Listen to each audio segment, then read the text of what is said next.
नमस्कार दर्शकों, मेरा नाम गौरव अग्रवाल है और आप देख रहे हैं अड़ी। ट्रंप के टैरिफ का शोर तो आप लगातार सुन रहे हैं, लेकिन अब इस पर सियासत भी पूरा जोर लगा रही है। आज दिल्ली के पूर्व मुख्यमंत्री अरविंद केजरीवाल ने 11 मिनट की एक प्रेस कॉन्फ्रेंस की और टैरिफ को लेकर मोदी सरकार पर हमला बोला। हालांकि उन्होंने इस दौरान एक सलाह भी दी।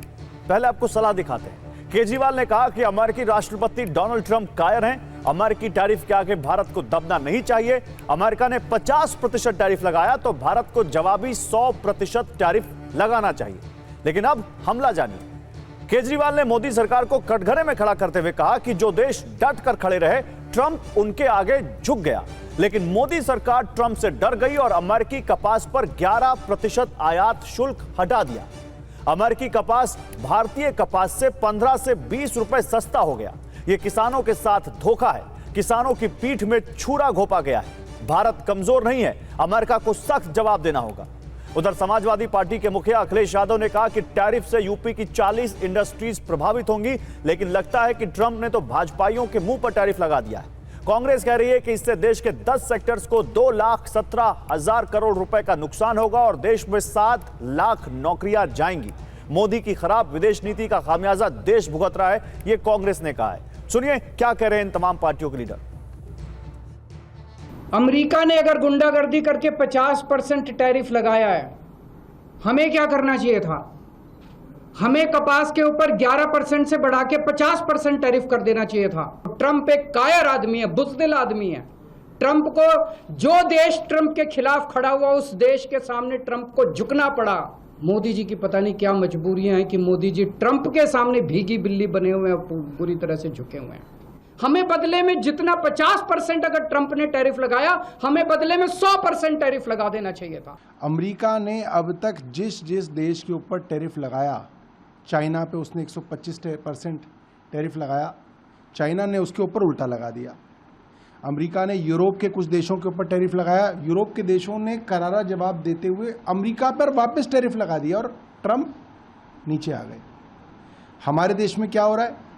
अमेरिका ने हमारे ऊपर 50% टैरिफ प्लस पेनल्टी करके हम पे लगा दी और हम अमेरिका के सामने जो है चुप बैठे हुए हैं, डरे हुए हैं। कम से कम 1.5 लाख लोग सीधे इससे प्रभावित हो गए, क्योंकि वुडन हैंडीक्राफ्ट, आयरन हैंडीक्राफ्ट का यहां से काम है और सारा अमेरिका जाता था। केंद्र सरकार को अब वहां पे लगातार वो दबाव बना रहे हैं कि हमें 20% की वो दो। कुछ लोगों के कंटेनर्स बीच में फंसे हुए हैं, तो केंद्र सरकार को इसमें तुरंत सहायता देनी चाहिए उन लोगों को, जिससे ये लोग बेरोजगार न हो जाए। तो आइए आपको ये कपास वाला मामला बताते हैं कि मामला क्या है। दरअसल भारत सरकार ने अमेरिका से आने वाले कपास या कॉटन को टैरिफ फ्री कर दिया है। अब 31 दिसंबर तक अमेरिकी कपास को आयात शुल्क पर छूट दे दी गई है। इससे पहले वित्त मंत्रालय ने 30 सितंबर तक इस छूट का ऐलान किया था, जिसे अब 3 महीने के लिए और बढ़ा दिया गया है। आपको बता दें कि अमेरिकी कपास पर कुल 11% आयात शुल्क लगता था और जाहिर है कि अब आयात शुल्क हटा दिया गया है तो आयातित कपास देसी कपास के मुकाबले सस्ता होगा, जो कि केजरीवाल कह रहे हैं। तो ऐसे में सरकार का मानना है कि इस कदम से कपड़ा उद्योग को कीमतों में बड़ी राहत मिलेगी। इससे एक्सपोर्टर जो उस आयातित कपास का इस्तेमाल कर रहे हैं उनको राहत मिलेगी। लेकिन ऐसे में अड़ी के सवाल हैं जो बिल्कुल सीधे हैं। क्या वाकई देश के कपास किसानों को इससे नुकसान होगा? इस कदम से क्या निर्यातकों को मदद मिलेगी? और क्या ट्रंप के इस टैरिफ वॉर से यहां विपक्ष को एक मौका मिल गया है? इस पर भी बात करेंगे, लेकिन इससे अब बता दें आपको कि मेरे साथ इस पर बात करने के लिए कौन कौन है। सैयद जफर इस्लाम है बीजेपी से, आलोक शर्मा है कांग्रेस से, अनुराग ढांडा है आम आदमी पार्टी से और सुनील अलग हैं जो कि अर्थव्यवस्था को समझते हैं, इंडस्ट्री को समझते हैं। आप सभी का स्वागत है। पहले अनुराग ढांडा, शुरुआत आपसे बताइए, क्या आरोप है आपका, क्या कहना चाह रहे हैं आप? देखिए, पूरे देश के अंदर इस वक्त ये चर्चा है कि मोदी जी ट्रंप के सामने घुटने क्यों टेक रहे हैं। और एक बार नहीं हो रहा है ऐसा, बार बार लगातार ये हो रहा है। कपास पर अगर आप इंपोर्ट ड्यूटी खत्म कर देंगे, जीरो कर देंगे 11% से, अरे ट्रंप तो 25%, फिर 50%, वो तो बढ़ाते जा रहे हैं और हमें उसके बदले में जवाब में बढ़ाना चाहिए या घटाना चाहिए। हम उनके दबाव में आ रहे हैं या उन पे दबाव भी बनाएंगे कभी? जब पाकिस्तान से हमारी सेना जीत रही थी, पाकिस्तान को बुरी तरह हरा रही थी, तब आप सीज फायर कर देते हो क्योंकि ट्रंप ने कहा है। आज हमारे किसानों के ऊपर संकट मंडरा रहा है उनके प्रोडक्ट्स बिक नहीं रहे मार्केट में, आप इंपोर्ट ड्यूटी खत्म करके उनको बर्बादी कर दोगे। अगर सस्ता कपास वहां से आ जाएगा, यहां डंप हो जाएगा, तो जब हमारे किसान की फसल तैयार होगी वो कहां बेचेगा उसको? किस मार्केट में जाएगा? उसको क्या रेट मिलेगा? और पिछले एक हफ्ते से हम लगातार सुन रहे हैं, प्रधानमंत्री कह रहे हैं मैं किसानों पे संकट नहीं आने दूंगा, मैं किसानों के लिए लड़ूंगा। मैं लगातार ये सोच रहा था पिछले एक हफ्ते से कि ऐसा कुछ तो हुआ नहीं, प्रधानमंत्री ऐसा क्यों कह रहे हैं अपने आप से? आज समझ में आ रहा है, मोदी जी को तो पता था किस चीज पे साइन करके आए हैं, मोदी जी को तो पता था उन्होंने क्या निर्णय लिया है। चोर की दाढ़ी में तिनका, वो खुद ही घबराए जा रहे थे मैं किसानों को बर्बाद कर रहा हूं, तो सामने आके बोल रहे थे कि नहीं नहीं मैं किसानों के साथ खड़ा हूं, उनके हितों के साथ समझौता नहीं होने दूंगा। इससे बड़ा समझौता क्या करेंगे? देश के कपास किसानों की पीठ में छुरा घोंपा है प्रधानमंत्री मोदी जी ने। उनका कपास नहीं बिकेगा, उनको रेट नहीं मिलेगा, बर्बाद हो जाएंगे किसान। नहीं, लेकिन अनुराग भाई, अनुराग ढांडा मुझे एक सवाल का जवाब दीजिए। अनुराग ढांडा एक सवाल का जवाब दीजिए। आपने बड़ा आरोप लगाया है, बीजेपी के प्रवक्ता आपके आरोप का जवाब देंगे, लेकिन आपके पास कोई स्टडी है देश में कितना कपास आयात हम करते हैं और देश में कितना कपास का उत्पादन होता है? कम से कम ज्यादा नहीं तो 35% किसानों की फसल नहीं बिक पाएगी, 35% ज्यादा इंपोर्ट हो जाएगा। मैं आपसे डेटा पूछ रहा हूं। अमेरिका का जो प्रोडक्ट, सुनिए मैं बताता डेटा पूछ रहा हूं, देश कितना, अरे सुनिए मैं डेटा ही बता रहा हूं, कितना कपास आयात करता है? मैं डेटा ही बता रहा हूं। अमेरिका का कपास जो है वो भारत के किसान से अगर इंपोर्ट ड्यूटी आप हटा दोगे 15 से 20 रुपए प्रति किलो सस्ता पड़ रहा है अमेरिका का। सारा यहां डंप हो जाएगा। क्यों इंपोर्ट ड्यूटी आपने जीरो की? कारण बता दीजिए, एक कारण बता दीजिए क्यों की? अनुराग जी, मैं 15 से 20 रुपए सस्ता पड़ेगा मैंने पूछा ही नहीं। मैं तो कह रहा हूं कि आपके इस आरोप का जवाब मैं लूंगा बीजेपी से। मैं आपसे पूछ रहा हूं कि क्या आपको मालूम है कि हम अमेरिका से कितना कपास आयात करते हैं टोटल कपास के यूजेस में? बताइए। बिल्कुल, कपास जो अमेरिका से अभी आयात होता है हमारा, वो टोटल हमारे कपास के प्रोडक्शन का मुश्किल से 5% है। बताइए। और इस निर्णय के बाद वो जो कपास इंपोर्ट होगा अमेरिका से वो 35% को पार कर जाएगा। जो 30% का ये गैप है, ये कौन है? ये किसानों की कपास नहीं बिकेगी, ये हमारे किसान मरेंगे, हमारे ये जो 30% का गैप है, ये रिपोर्ट, ये आंकड़े आज के दिन के आप बीजेपी वालों से चलिए, ये भी अच्छा आंकड़ा दिया आपने। अब ये 30% का गैप है, ये प्रोजेक्शन मैं तो डेटा के साथ बोल रहा हूं। अनुराग जी, तो ये 30% का प्रोजेक्शन किस एजेंसी का है कि 5% से 35% चला जाएगा? मैं तो डेटा के साथ बोल रहा हूं ना, जितना जिस रेट पे बिकता है उसके हिसाब से कैलकुलेट करके बता रहा हूं आपको। जितना हमारे किसान का रेट बिकता है, अगर उससे सस्ता अमेरिका से मिलेगा तो कोई भी जो इंपोर्टर है वो किसान से क्यों लेगा? वो बाहर से ले लेगा। उसके लिए तो आसान हो गया बाहर से लाना। ये क्यों लगाई गई थी ड्यूटी? आप समझिए इस चीज को। ये ड्यूटी 11% क्यों लगाई गई थी? इसीलिए लगाई गई थी ताकि किसान को एक प्रोटेक्शन मिल जाए और उससे ज्यादा प्राइस बाहर से आने वाले कॉटन का हो। ठीक है, ओके। अब मैं जफर इस्लाम के पास जाता हूं। ओके, सैयद जफर इस्लाम बीजेपी के प्रवक्ता हमारे साथ। सैयद जफर इस्लाम, सुना आपने, यहां दो बड़े आरोप हैं। पहला आरोप तो आप ट्रंप के आगे झुक गए, आपने ट्रंप पर टैरिफ नहीं लगाया, क्योंकि जो देश नहीं झुके उनके आगे ट्रंप झुक गए। वो कह रहे हैं आपके ऊपर 50% लगाया था तो आपने उनके ऊपर 100% लगाना चाहिए था टैरिफ। दूसरा, कपास, स्पेसिफिक कपास किसानों को लेकर कि आपने कपास पर जो इंपोर्ट ड्यूटी हटा दी 11%, उससे देश के कपास किसानों को नुकसान हो जाएगा। जवाब दीजिए सैयद जफर इस्लाम। देखिए, सबसे पहले तो बात इनको ये समझाना पड़ेगा मुझे। गौरव भाई, मेरी आवाज वापस मुझे ही आ रही है। अच्छा, मैं पीसीआर को बोलता हूं, जरा एक को सही करें। हाँ, तो मैं ये कह रहा हूं कि जिन्हें दिल्ली प्रदेश नहीं चला सके, वो अब देश के बारे में ऐसी टिप्पणियां कर रहे हैं कि देश झुक गया, ये हो गया। देश किसी के सामने झुकता नहीं है। आपके लीडर झुक सकते हैं किसी के सामने, जैसे पहले झुकते थे। आज देश के सामने एक ऐसा लीडर है जो खड़ा है, देश के लिए खड़ा है, देश के हितों के लिए, सुरक्षा के लिए खड़ा है। अब अमेरिका को 50% टैरिफ आज लगाने की जो धमकी दिया उसने लगाया, लेकिन हकीकत यह है कि आज हमारी अर्थव्यवस्था इस हालत में है, इतनी मजबूत हालत में है कि अगर वो शॉक आया भी और जो है उसको एब्जॉर्ब करने की शक्ति रखता है। ये पुराना फ्रेजाइल इकोनॉमी नहीं, स्ट्रॉन्ग इकोनॉमी है। और इसके बहुत सारे आंकड़े मैं दे सकता हूँ जिससे ये बात साफ जाहिर हो जाएगा कि आज हमारी इकोनॉमी बहुत मजबूत है। और 50 बेसिस पॉइंट का अगर इम्पैक्ट भी आया तो उससे ज्यादा स्टिमुलस सरकार ने अभी इकोनॉमी को दे दिया है। जैसे फॉर इंस्टेंस हमने शुरू से हमने रेट कट किया, इनकम टैक्स कट किया पहले इसमें बजट में, उसके बाद हमने आरबीआई ने इंटरेस्ट रेट कट किया, और अब आदरणीय प्रधानमंत्री जी ने अनाउंस किया है कि जीएसटी में रिलीफ देंगे। अब जीएसटी रैशनलाइजेशन के बाद अगर सब मिला के 100 बेसिस पॉइंट के अनुमान है कि उससे उसके आसपास जो स्टिमुलस इकोनॉमी को मिलेगी, तो जो सैयद जफर इस्लाम ये जो ब्रॉडर इंपैक्ट का आप जवाब दे रहे हैं। नहीं सैयद जफर इस्लाम सुनिए सर, सुनिए काउंटर क्वेश्चन सुनिए। मैं आपसे अभी इंपैक्ट पर नहीं आ रहा हूं, सुनिए सर, मैं अभी इंपैक्ट पर नहीं आ रहा हूं सर, सुनिए मैं अभी इंपैक्ट पर नहीं आ रहा हूं, मैं उस पर आऊंगा। अभी तो मुझे आप ये बताइए कि क्या सरकार के पास ये ऑप्शन है कि वो रिटेलिएशन में रेसिप्रोकल 50% पे 50% टैरिफ लगाए जैसे चाइना ने लगाया था? क्या सरकार लगा सकती है? और दूसरा, क्या कपास के किसानों का हित आपने सोचा जब आपने 11% टैरिफ हटाया? ये जो आप बता रहे हैं ना सर कि हमने ये कर दिया वो कर दिया, वो सब अभी बात होगी, बहुत बात होगी, पहले इन दोनों सवालों का जवाब दीजिए ना।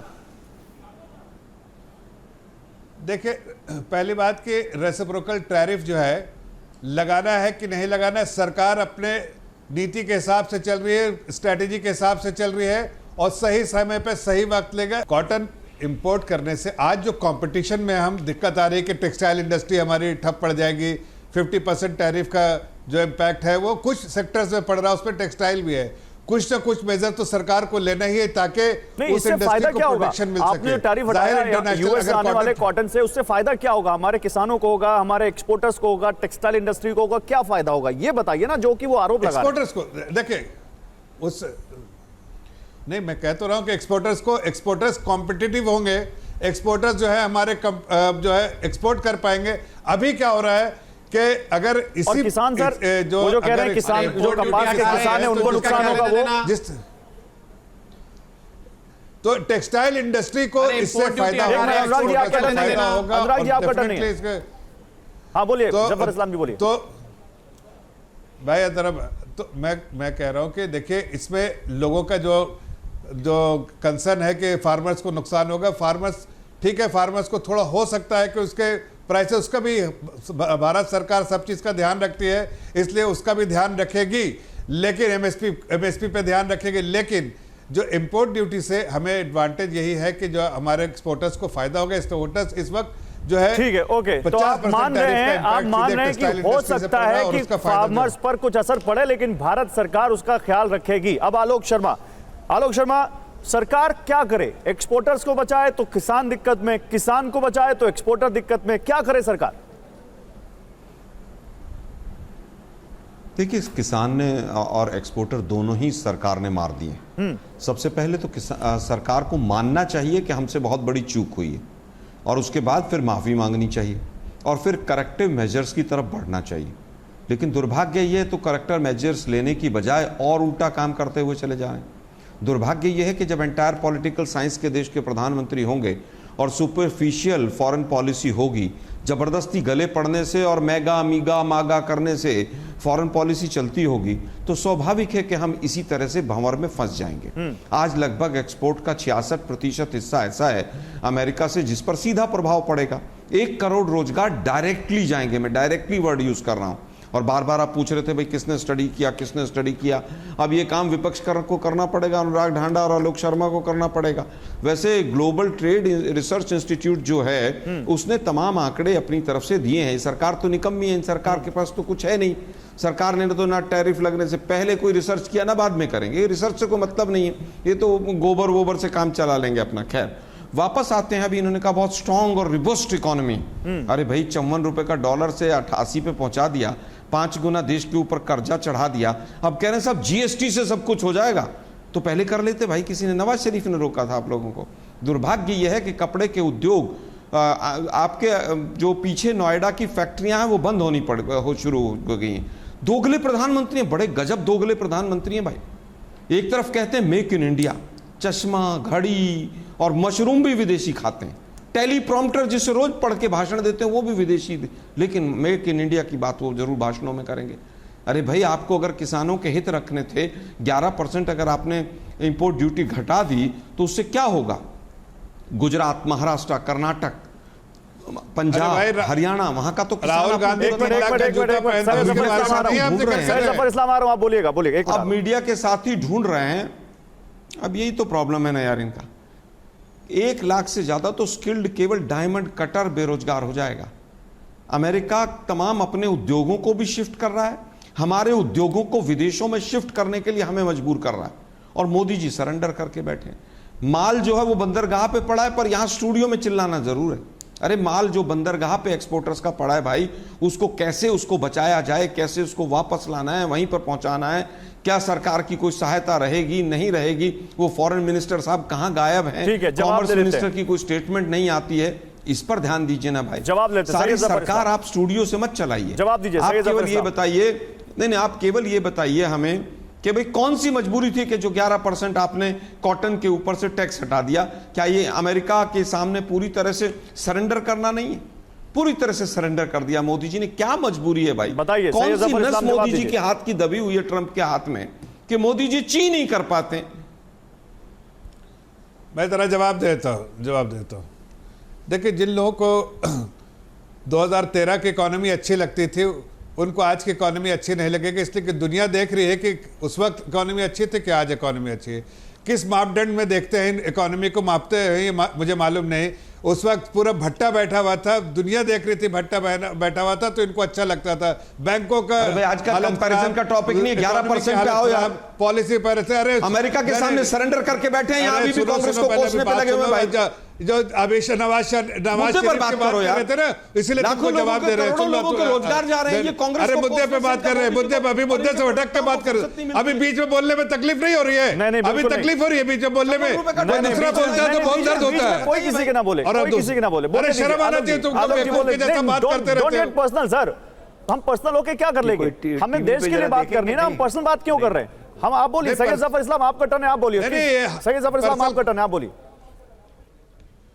देखिए, ऐसा है कि इनको कुछ नहीं, अगर दिक्कत आती है तो ये बीच में बोलना शुरू कर देते हैं। जरा इनको नहीं बोलेंगे, बीच में नहीं बोलेंगे, आप बोलिए। अभी अपने टर्न पे बोलिए। भाई आप मुद्दे पे बात करो ना। आपकी फ्रेजाइल इकोनॉमी के 11% सुनिए ना, 18 साल से।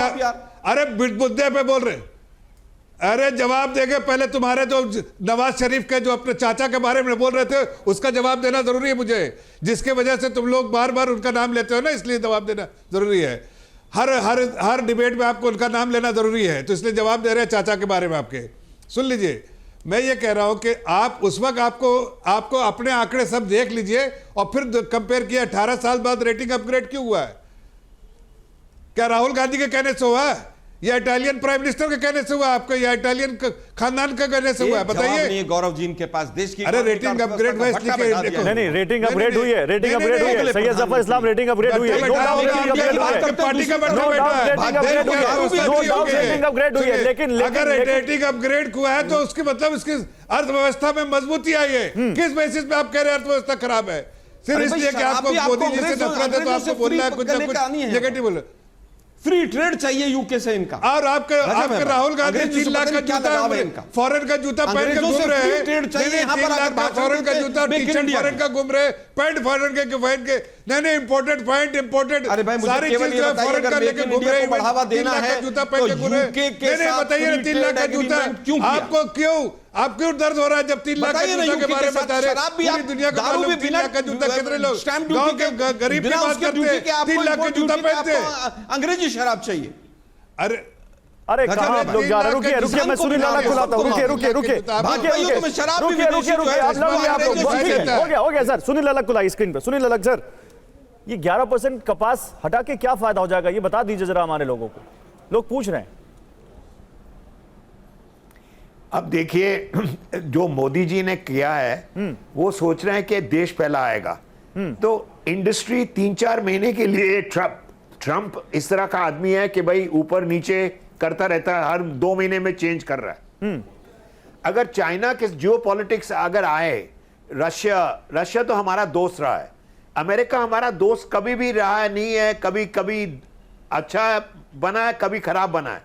ट्रंप के हिसाब से अगर वो इंक्रीज करते हैं, अगर वो ट्रंप जैसे कांग्रेस कह रही है, जैसे ऑपोजिशन कह रही है कि भैया बढ़ा दिया, तो फिर वो और ट्रंप और बढ़ाएगा, 100% कर देगा, तो फिर आप कहां पहुंचोगे? अरे तो डोमेस्टिक सर कंजम्पशन 50% में कौन सा हमें फायदा हो जा रहा है? सुनील अलग ध्यान दीजिए ना, सुनील अलग जी सुनिए, काउंटर क्वेश्चन है, 50% अगर कर दे हम रखे हुए हैं तो हमें कौन सा फायदा हो जा रहा है? 50 कर दे या 500 कर दे, भारत का सामान तो वैसे भी नहीं बिकेगा। तो हमारे पास क्या ये ऑप्शन है कि हम रिटेलिएशन में रेसिप्रोकल टैरिफ लगाएं? रेसिप्रोकल टैरिफ सवाल ही नहीं उठता। देखो आराम से जरा सोचिए आप, ट्रंप तो बढ़ाएगा, लेकिन अमेरिका के हम अब जो कपड़ा पहन रहे हैं, टेक्सटाइल इंडस्ट्री, अगर डोमेस्टिक गवर्नमेंट इतना जो सोच रही है कि भैया you have followed one policy, you have followed one simple policy. Trump तो 4 साल के लिए है, ट्रंप के बाद कौन आएगा कौन नहीं आएगा मालूम नहीं है, हर 2 महीने उसने चेंज किया है। डोमेस्टिक कंजम्पशन पे बढ़ाइए, डोमेस्टिक कंजम्पशन जो अमेरिका को चाहिए और इंडिया को चाहिए, और therefore America needs India and India needs America, India needs Russia, India needs China. एक सवाल जो मैंने आपसे पूछा था सुनील अलग जी, उसका जवाब दीजिए। सुनील अलग जी, जो सवाल मैंने पूछा था स्पेसिफिक उसी सवाल पर रहते हैं, क्योंकि हमने शो ओपन उसी सवाल से किया है कि भारत में अमेरिकी कपास जो अमेरिका से इंपोर्ट होके आएगा उस पर जो 11% ड्यूटी लगती है उसको हमने दिसंबर तक वेव ऑफ कर दिया है। पहले सितंबर तक किया था, अब 3 महीने और बढ़ा दिया है। अपोजिशन का यह कहना है कि इससे भारत के किसानों को नुकसान होगा और उनका कपास महंगा हो जाएगा और उससे उनको नुकसान होगा और अमेरिका से बहुत ज्यादा कपास यहां डंप हो जाएगा। आपका इस पर मानना क्या है? क्या आप मानते हैं कि हाँ इससे नुकसान होगा किसानों को या इससे कुछ फायदा होगा? अब 3 महीने के लिए बढ़ाया ना, दिसंबर एंड तक बढ़ाया। अगर वो अमेरिका नीचे आ जाएगा तो फिर और हिसाब किताब नहीं। तो अमेरिका जो मोदी जी हैं वो अब रिलेशनशिप अपना बढ़ाएंगे। तो अगर वो 11% जो लिया है दिसंबर में, एंड ऑफ सितंबर, जो एंड ऑफ अगस्त, तो उन्होंने बढ़ा दिया ना 50%। 1 महीने के 2 महीने के लिए देखेंगे नहीं। देखिए, देखना है कि उसने कहा, मोदी जी ने कहा है कि एग्रीकल्चर को प्रोटेक्ट करेंगे, तो फिर दिसंबर तक बढ़ाया। ये थोड़ी है कि दिसंबर तक हम इंतजार करेंगे। अरे आप समझ नहीं पा रहे मेरी बात क्या? मैं कुछ और कह रहा हूं। मैं कह रहा हूं इंडियन एग्रीकल्चर, इंडियन फार्मर्स को नुकसान होगा क्या इससे? 11% अगर 11% अगर सस्ता हो जाएगा कॉटन, एक सेकंड में जवाब दूंगा ना, को नुकसान होगा कि नहीं? ओनली कॉटन फार्मर्स, आप कॉटन के हिसाब से लगा रहे हैं ना। अगर वो डोमेस्टिक कंजम्पशन बढ़ेगा तो ऑटोमेटिकली बढ़ जाएगा। अब देखिए, cotton farmer is the only one farmer. Wheat farmers in Punjab, जो और सब so many other items they are making. तो देखिए, अब दिसंबर तक बढ़ाया तो बढ़ाया, घटाया तो घटाया। ये थोड़ी है कि लिखा हुआ है पत्थर पे लकीर उन्होंने। अच्छा ठीक है, बढ़ाया तो बढ़ाया, घटाया तो घटाया, लेकिन आंसर नहीं मिल रहा है इसका कि इससे फायदा होगा कि नुकसान होगा। शायद ये एक टाइट रोप है जिस पर आप चल नहीं पा रहे। मैं एक मिनट सुनील जी मैं आ रहा हूं। अनुराग डांडा, अनुराग लब्बल हुआ जितना मैं समझ पा रहा हूं वो ये कह रहे हैं कि डोमेस्टिक कंजम्पशन जो कि स्वदेशी मुहिम चला रही है सरकार, खुद पीएम इसको प्रमोट कर रहे हैं, वो बढ़ेगा तो किसानों का नुकसान मेकअप हो सकता है इससे। देखिए, मुझे लगता है सुनील जी को सब कुछ पता है और वो बताना चाह रहे हैं, लेकिन वो बोल नहीं पा रहे हैं क्योंकि उनको पता है ये तानाशाह सरकार है, कोई नहीं बोलता इसके खिलाफ। सीधे सीधे सुनील जी कह रहे हैं कॉटन के जो फार्मर्स हैं उनको ही तो नुकसान होगा ना। मतलब मान रहे हैं कॉटन के फार्मर्स करोड़ों में हैं, वो 3 महीने के लिए होगा ना। फार्मर्स पूरे गुजरात में है, महाराष्ट्र में है, तेलंगाना में है, हरियाणा में है, राजस्थान में है, पंजाब में है, उनको नुकसान होगा ये मान रहे हैं और कह रहे हैं कि बस उन्हीं को तो नुकसान होगा ना, तो फार्मर को बर्बाद कर दीजिए इस देश के। जफर इस्लाम जी जो इस मुद्दे पे बात कर रहे थे उनको एबीसी भी नहीं पता इस मुद्दे पे। देखिए 2-3 वो इस पे बोल नहीं पा रहे। वो कह रहे हैं कि एक्सपोर्ट, एक मिनट सुनिए जल्दी खत्म कीजिए, जफर इस्लाम के पास जाऊंगा, जल्दी खत्म कीजिए। एक्सपोर्ट तो आपने अमेरिका के 234 एक्सपोर्ट अमेरिका के टैरिफ बढ़ाने से खत्म हो गया और हमारे किसानों का आप इंपोर्ट ड्यूटी खत्म कर दीजिए, तो सबको बर्बाद कर दीजिए ना देश के अंदर। कह रहे हैं कि एक्सपोर्ट से एक्सपोर्टर हमारे नुकसान में है, उस दबाव में मोदी जी ने कम कर दिया। यही तो हम कह रहे हैं, चाइना के ऊपर टैरिफ लगाया, चाइना ने 125% वापस लगाया, कनाडा के ऊपर लगाया, कनाडा ने 25% वापस लगाया, और हम पहला देश ऐसे हैं जिस पे अमेरिका ने टैरिफ बढ़ाया, हमने सरेंडर कर दिया, 11% इंपोर्ट ड्यूटी भी हटा ली हमने। अनुराग ढांडा, तो आप ये कह रहे हैं, अनुराग ढांडा आप तो आप ये कह रहे हैं, लेके जा रहे हैं, अनुराग ढांडा आप ये कह रहे हैं कि अमेरिका से हेड ऑन लेना चाहिए देश को, अमेरिका से हेड ऑन लेना चाहिए देश को, आप ये कह रहे हैं, आप ये कह रहे हैं कि हमको बिल्कुल उसी पर उतना ही टैरिफ लगा देना चाहिए। बिल्कुल लेना चाहिए। चलिए जवाब दीजिए, लेना चाहिए। जफर इस्लाम जवाब दीजिए। डिप्लोमेसी में क्या इतना सीधे वार होता है? जवाब दीजिए जफर इस्लाम।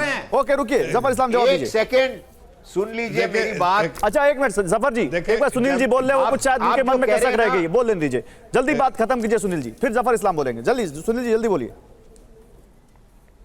मैं टेम्पररी है ना, दिसंबर तक उन्होंने लगाया, अक्टूबर नवंबर में चेंज कर देंगे ना, अगर ट्रम्प ने चेंज कर दिया तो ऑटोमेटिकली चेंज हो जाएगा ना, ये थोड़ी दिसंबर तक रहेगा। ये सोच रहे हैं कि डोमेस्टिक कंजम्पशन बढ़ेगा, अमेरिका नीड्स इंडिया। ओके ठीक है, ओके जफर यार, Syed Zafar Islam, Sunil sir you made your point, Sunil sir you made your point, Sunil sir you made your point.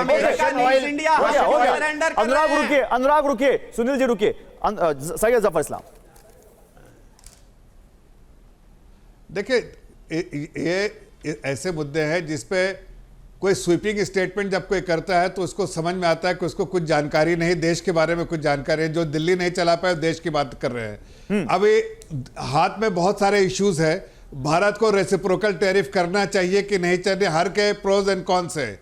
सरकार अपने हितों की रक्षा करते हुए जो बेहतर डिसीजन होता है वो लेती है और वो लेगी। मैं मान गया कि हमारे देश नहीं होता कि आप सीधे डाउन करिए, लेकिन सैयद भाई एक सवाल सुनिए जल्दी से समय कम है। हमारे देश को ये बता दीजिए, एक मिनट हमारे देश को ये बता दीजिए सैयद जफर इस्लाम कि अमेरिका में जो 50% टैरिफ लग गया है, और ये बात सही है कि करोड़ों रोजगार पर या इंडस्ट्रीज पर जो असर आया है, सरकार कर क्या रही है इसको मीटअप करने के लिए, इनको सहायता देने के लिए? क्योंकि अभी तक कोई कॉन्क्रीट हमारे पास कदम दिखा नहीं है। देखिए मैं वही कहना चाह रहा हूं कि देखिए कुछ सेक्टर्स इंपैक्ट होंगे इसमें, उसके लिए सरकार कुछ पॉलिसी इनिशिएटिव जरूर लेकर आएगी, पॉलिसी रिफॉर्म्स कुछ लेकर आएगी, कोई राहत उस सेक्टर को मिले। लेकिन जब धांडा जैसे जो दिल्ली को भांडा कर दिया, उन लोगों के स्वीपिंग स्टेटमेंट और फॉरेन पॉलिसी के बारे में बात करते हैं तो उन्हें समझना चाहिए कि जो देश से चलाने वाली सरकार है ना, उनको जनता के बारे में मालूम नहीं रहता। और किसानों की इतनी भाषा बोलने की जरूरत नहीं है। किसानों के अगर सही में हितैषी है तो भारत के प्रधानमंत्री जिन्होंने उनका मन जीता है, उनके लिए बार बार एमएसपी अच्छे अरे आप तो जनता से गद्दारी किया है, उन्होंने देश की रक्षा किया। जनता के गद्दार जो सरकार चलाते थे, अब सरकार नहीं चला पाओगे, जेल में नहीं रह के सरकार नहीं चला पाओगे। आलोक शर्मा देखिए, इसी पैनल में है सैयद जफर इस्लाम और वो कह रहे हैं कि हम काम कर रहे हैं, हम पॉलिसी लेकर आएंगे, हमें उनकी चिंता है। तो आपको क्यों नहीं भरोसा इनके ऊपर? देखिए मुझे लगता है देश के प्रधानमंत्री देश से झूठ बोलते हैं इसलिए भरोसा नहीं। देश के प्रधानमंत्री विदेशी मशरूम खाते हैं इसलिए उनको कॉटन ग्रोअर्स की चिंता नहीं। इसलिए हमें 3 महीने ट्रंप की दया पर जिंदा रहना पड़ेगा, इसलिए हमें भरोसा नहीं है। अलग जी ने साफ कहा कि 3 महीने तक देखिए अभी ट्रंप क्या करता है, मतलब हम कुछ नहीं करेंगे, ट्रंप ही करेगा जो भी कुछ करेगा। अरे भाई जो हमारे ऊपर 50% का बर्डन पड़ा है एक्सपोर्ट के ऊपर, इससे सीधा सीधा हमारे दुश्मनों को फायदा हो रहा है, पाकिस्तान को, चाइना को, बांग्लादेश को। विदेश नीति का भट्टा बैठा दिया। नहीं तो कांग्रेस क्या चाहती है, क्या करना चाहिए था ये भी बताइए ना। एग्रीकल्चर और डेयरी प्रोडक्ट्स का भट्टा। कांग्रेस अगर सरकार में होती उस वक्त तो कांग्रेस क्या करती? सबसे पहले देश से मोदी जी को माफी मांगनी चाहिए कि जो जितने ये गले पड़ने वाले और अब की बार नमस्ते ट्रंप और हाउडी मोदी और जो सब चल रहा था ये सब, अरे 3 लाख का जूता पहन के राहुल गांधी घूम रहे हैं और किसानों की बात कर रहे हो आप। 3 लाख के जूते पहन के घूमने वाले लोग किसानों की बात कर सकते हैं क्या? जो सेक्टर्स हैं, 2 लाख की टी शर्ट पहन के समय खत्म हो चुका है, बोलने दीजिए। आलोक शर्मा का टर्न है, आलोक शर्मा बोलेंगे, एक मिनट रुकिए। आप लोग पूरी पार्टी जो है दलालों की बात बोलिए, आलोक जी बोलिए। मुझे लगता है कि सबसे बड़ा अगर कोई दलाल है आज की तारीख में तो वो आज की भारत की सरकार है। ऐसे शब्दों का इस्तेमाल ना करें तो ज्यादा बेहतर है। दलाली करती है अडानी और अंबानी की। ऐसे शब्दों का इस्तेमाल ना करें, कोई किसी के लिए ना करे।